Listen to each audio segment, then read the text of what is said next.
Hello, welcome to this very first little episode, podcast style. I have a lot to say on the topic of gluten-free. So let's just get down to it. Everyone is being told to go gluten-free. How do I know? Because I'm a functional medicine nurse practitioner and I offer free Clarity phone consults, and many women tell me that whether they have a thyroid problem, a gut problem, a hormone problem, a weight problem, they've been told, an inflammation problem, they've been told to go gluten-free. Even some like GI doctors in the conventional world are kind of jumping on that bandwagon. You could go gluten-free, it might help, that type of thing. But certainly a lot of functional practitioners, friends, well-meaning family members, things like that. And so if you're sitting there wondering, wait, is this something that I should do? You are not alone. And so I want to kind of break down this very nuanced conversation, because I'll tell you right off the bat, it is not as simple as everyone with a gut and hormone problem should go gluten-free. Absolutely not. And that is what we're seeing. And that is what I want to discourage you from today. So there's some things that you should know about going gluten-free. And so we'll talk about that. So let's get into it. First of all, for thyroid health, it's probably one of the number one things that you'll see if you have Hashimoto's, hypothyroidism, anything like that. The first thing you're going to see is you should go gluten-free. Now, there's a lot to talk about here. So there's something called molecular mimicry, where the theory is, and yes, this is a real thing, where the gluten protein can look or does look like your own thyroid tissue, and therefore your body can start to attack the thyroid tissue, mistaking it for the gluten protein. That is a real thing. However, I will tell you that if molecular mimicry, if your body is going haywire and there's all of these gluten proteins floating around your system that is pissing off your immune system, I would argue, and I know this from my clinical experience, that you need to heal your gut. You need to say, why am I having such a reaction to gluten? And a lot of times women with a thyroid problem, they do notice a huge difference when they eliminate gluten and when they eat gluten. They'll tell me things like, my fingers puff up, like I can't even get my rings on, I have this brain fog, I'm just achy all over, I'm exhausted, I gain a few pounds, that type of thing. That is not a gluten problem. That is a huge indication that you need to heal your gut, because what's happening is there's a huge connection between leaky gut and things like Hashimoto's, which is the number one cause of hypothyroidism, by the way, which is a whole other conversation. So leaky gut is where the junctions in your intestinal lining at the very tiny cellular level become broken down. They get inflamed, and then things at the cellular level, like undigested food proteins and toxins, the gluten protein can pass through to the immune system. Now, most 2/3 of our immune system lives along that gut lining. And so when that gluten protein passes through, comes into contact with the immune system, that immune system, those soldiers sitting right there say, whoa, this isn't supposed to be here. Like, how did this get here? And then it attacks. Your immune system sounds the alarm. And that is how you can get all of those body-wide symptoms, right? So that's where the argument comes in from me, that if you eat gluten and you're having a severe reaction to it, or you eat gluten and your thyroid antibodies go up and it's making your thyroid condition worse, we need to be asking why. Like, what is contributing to leaky gut? And here's another mistake I always see. Just take L-glutamine, just take a leaky gut supplement. Let's just assume you have leaky gut. Well, again, ask why. If anything, the number one question I would teach you to ask is why. Why do I have leaky gut? Why am I reacting so badly to gluten? And if your current plan isn't answering that question to your satisfaction, you should find somebody else. So the things that do cause leaky gut, H. pylori, there's a huge connection. The research shows that those with H. pylori have higher Hashimoto's antibodies. So if there's infection in your gut, we use something called the GI map stool test. And this is a sample that you collect at home and you send it back in, but it gives you a 5 to 6 page report of the good bacteria. You need good levels of good bacteria to kind of crowd out the others. Do you have infections? H. pylori, staph, strep, candida, parasites, a ton of other bacteria that could be overgrown that is causing that inflammation and therefore leaky gut. And then it also looks at how that immune system is doing. You know, we talked about most of our immune system lives along that gut lining. So the GI map does show us whether your immune system is really, really angry and working in overtime, or whether it's kind of overwhelmed and not functioning optimally like it should. So I would certainly, I always, with my patients in our signature program, get down to the bottom, the root cause of it. And so in thyroid conditions, it is on a case-by-case basis, but for the most part, I would say 90% of the time in women with thyroid problems, I am not immediately telling them to go gluten-free. I am getting a GI map stool test and I am seeing what is causing all of the inflammation. There is actually a gluten marker on the GI map, something called anti-gliadin IgA. This is actually looking to see if your body is having an immune reaction to that gluten protein. If that is elevated, meaning yes, you are having an immune reaction to gluten, then I will say, okay, let's have the conversation about going gluten-free for a specific period of time while we are very strategically healing up the gut with a clinically proven evidence-based gut healing process, which is another conversation. But I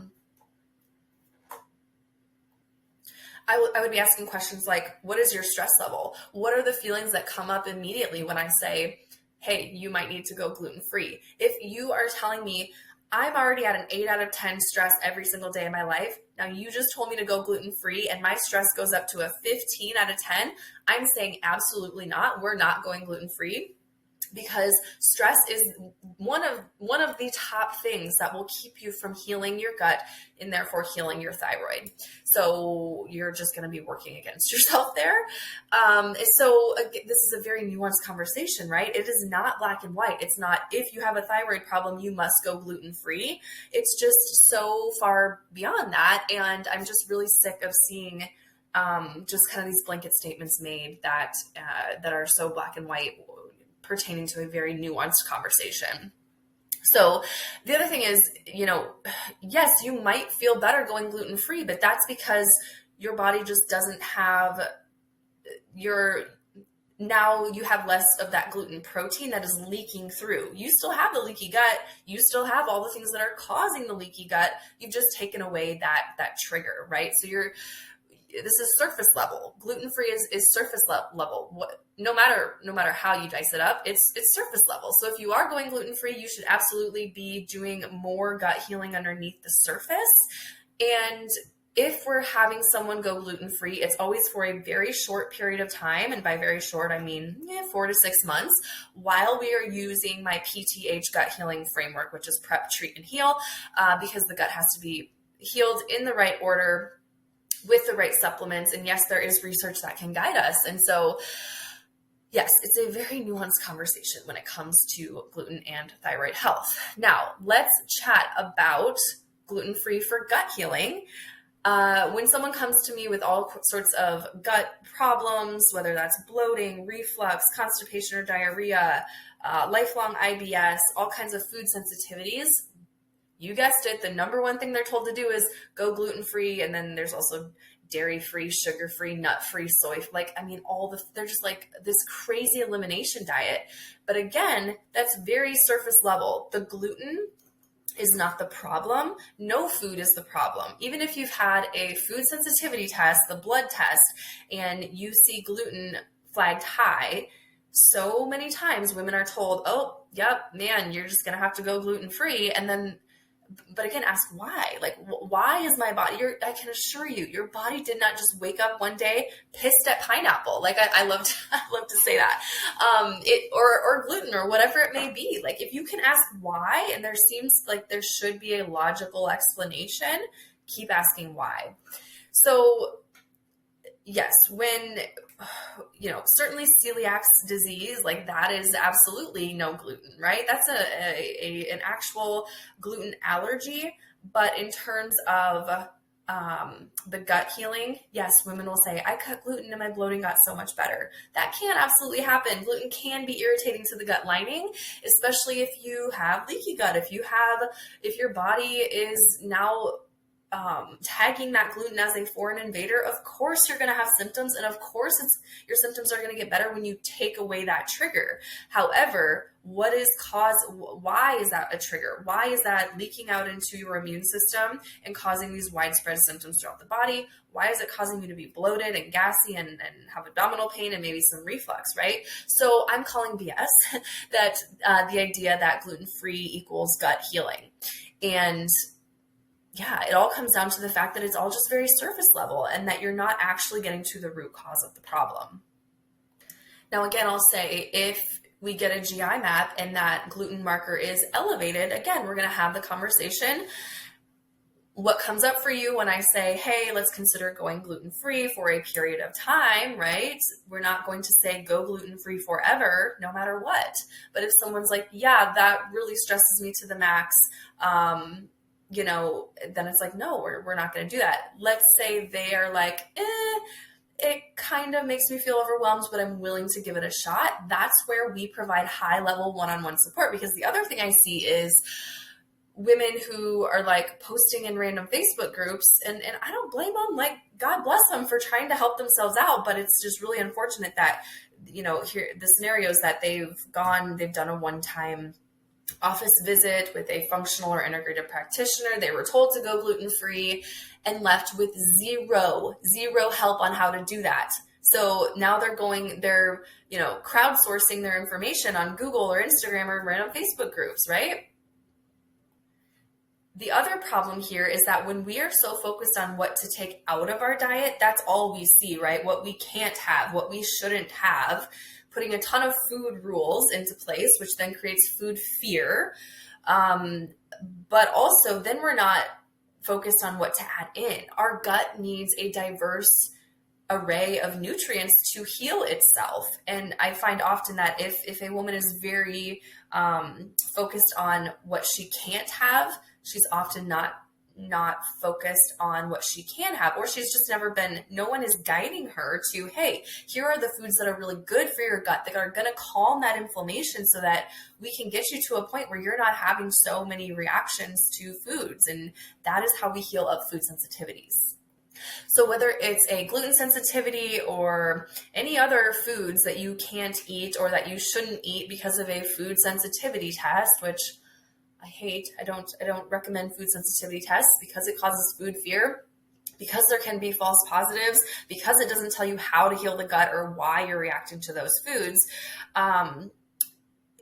If you are reacting to any foods or have a positive food sensitivity test, you need to be asking why, and we need to heal the gut in with the right steps in the right order. So I alluded to my PTH gut healing framework. That is prep, treat, and heal. So with prepping the body usually means it's different for everyone, kind of depending on lab results with the GI map and other things. But prepping is usually calming inflammation, stopping your gut from being so reactive to foods, supporting digestion, helping you to break down your nutrients so you're not bloated and things are moving through the digestive tract at an appropriate rate, getting you to have a solid formed bowel movement daily. You should be having one bowel movement every day, not loose, not diarrhea, but also not going 2, 3, 4, 5 days without having a bowel movement. That's how we're taking out the trash. So we've got to get that system moving. We also want to take a look at the thyroid and the adrenals because everything is connected. A lot of times we get tunnel vision and just focus on we're healing the gut now, and then the thyroid and the adrenals are not taken into account with that picture. So during the prep phase, we're taking all of that. We are putting all of the puzzle pieces together. That's usually about a 4-week process for prep. And then we go into treat. So of course, we're going to treat up any infections. We're also going to not only just go in and give you some oregano oil or garlic or whatever it may be that treats that infection, but we're going to consider how those bugs are affecting the entire gut terrain. For example, H. pylori is a very smart bacteria. It's been cohabitating with humans for tens of thousands of years, and it will drive down stomach acid, which then drives down pancreatic digestive enzymes. So it's a nightmare for your digestion. So we've got to focus on that. H. pylori will also produce certain enzymes, one of them being urease, that helps it to survive, that does a lot of damage to that gut lining, aka leaky gut. And so just going in and giving the treatment for H. pylori is not enough. We've also got to hit it from all these different angles and address how it's affecting the overall microbiome. The other thing I'll say is that probiotics do not treat H. pylori. I've seen that a lot lately, where for whatever reason, we're giving probiotics when H. pylori is present. I don't know if we're thinking like that's just going to crowd out that H. pylori, which yes, that can be part of a treatment process, but we have research that shows things like mastic gum, black cumin seed oil, and manuka honey, just to name a few, are effective at treating H. pylori. So another thing would be zinc carnosine. That really helps to inhibit that urease production and start to protect the gut lining from all the inflammation and the damage that H. pylori does. So it's a very complex process, and unfortunately, it's just it's not approached in the right way. So after treat comes heal. We're going to heal and seal leaky gut. And so, yes, you might be surprised that healing leaky gut and probiotics don't come first all the time. There's a lot that we have to address before that. But yes, things like L-glutamine, butyrate, short chain fatty acids. Yes, adding in probiotics, but also probiotics are not going to repopulate your gut. They can be beneficial for during the time that you're taking them, but then when you stop, we've got to have a strategy to actually feed and repopulate those good bacteria so that they stick around, and so that you're not left vulnerable to those other infections coming back and taking over. So as you can see, this is it's a way more complex process than most people realize, and what a lot of practitioners are doing. Okay, so same thing with like gluten-free for inflammation, for weight, for hormones. Like, will gluten-free make you lose weight? Will it lower inflammation? Yes, but what's going to happen when you just add gluten back in? Like, all that inflammation is going to come back. And I hear that over and over again. Like, if I touch gluten, if I touch a carb, like my fingers are blowing up, like my face swells, I gain 5 pounds, all this water weight. It's a huge sign that you need to go deeper and heal the gut at the root of it all. You might be surprised, or maybe not after listening to this, that when I did a stool test back in the day, my gluten marker was elevated and I never went gluten-free. Yes, I'm a rebel. I know. I was like, you know what? I have 3 little kids. I run a business. My husband has a busy job and isn't always around, and I don't have it in me right now. But I knew that all of the other steps I was going to take to heal my gut were going to help that marker come back down, which that's another thing I never mentioned, is that when you heal the gut the right way, we will see that gluten marker come back down. So your immune system is no longer reacting to it. But I never went gluten-free, even though I technically, quote unquote, should have or was supposed to, based on my GI map. And I can tell you, my gut and my thyroid is in a much better place now than what it was then. And I never went gluten-free.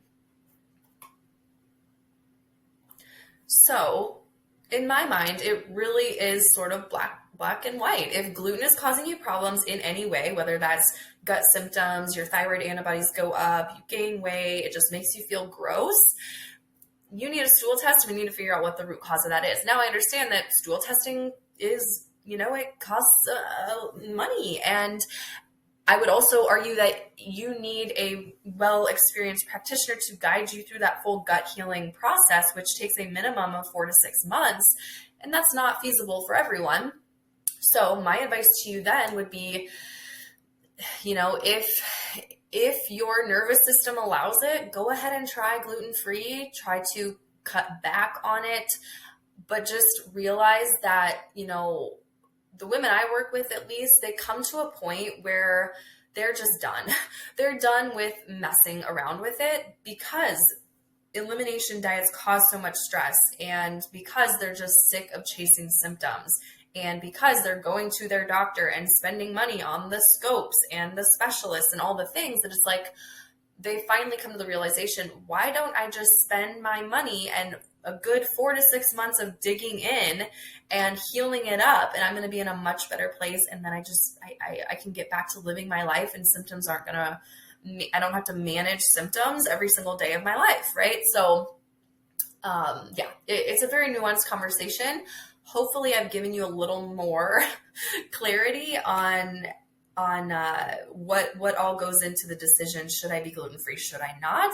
If you'd want to continue this conversation with me outside of this video here, then go ahead and message me on Instagram. I'm at Revive Functional Med. We could set up a free clarity consult. And I'd love to just chat with you, if nothing else, to get you clarity on what's best for you. All right, that's where I'm going to end this. I hope you enjoyed this little video, and I'll talk to you again soon.